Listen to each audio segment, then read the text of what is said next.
Hi friends, இன்றைக்கி சின்னதாக ஒரு ஹார்வெஸ்டிங் இருக்குது, அது பார்க்கலாமா? காலையிலே அப்பா வந்து தோட்டத்துக்கு வந்துட்டாங்க. எனக்காக தான் வெயிட் பண்ணிட்டு இருந்தார் காய்கறிகளை பறிக்காமல். இன்றைக்கி வந்து முகூர்த்த நாள், நிறைய ஃபங்க்ஷன். காலையிலே நான் ஒரு ஃபங்க்ஷன் போயிட்டு வரதுக்கு லேட் ஆகிடுச்சு. 9:30க்கெலாம் வந்துட்டேன். ஆனாலுமே வெயில் பார்த்திங்கன்னா பயங்கர வெயில் இன்றைக்கி எங்கள் ஊரில் சைட்லாம்.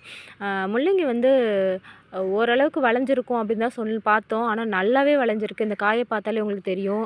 நம்ம சந்தைகளில் கிடைக்கிற முள்ளங்கி அளவுக்கு இருக்குது காய். ஆனால் சில முள்ளங்கி பார்த்திங்கன்னா சின்ன சின்னதாக தான் வளைஞ்சிடுச்சு. அதெல்லாம் வந்து விதை வந்து சரியாக ஆழமாக ஊனலை. கொஞ்சம் மேலோட்டமாக வச்சதுனால இந்த இதெல்லாம் அந்தளவுக்கு அடி வரைக்கும் போகலை. ஒரு 4 கிலோ அளவுக்கு முள்ளங்கி கிடச்சிச்சு. நாங்கள் என்ன நினச்சோம், ஒரு 10, 15 தான் இருக்கும்னு நினச்சோம். ஆனால் பறிக்க பறிக்க பார்த்திங்கன்னா நிறைய முள்ளங்கி வந்து அறுவடைக்கு தயாராகிடுச்சு. அதனால் சரின்னு ஒரு 4 கிலோ அளவுக்கு பறிச்சிட்டோம்.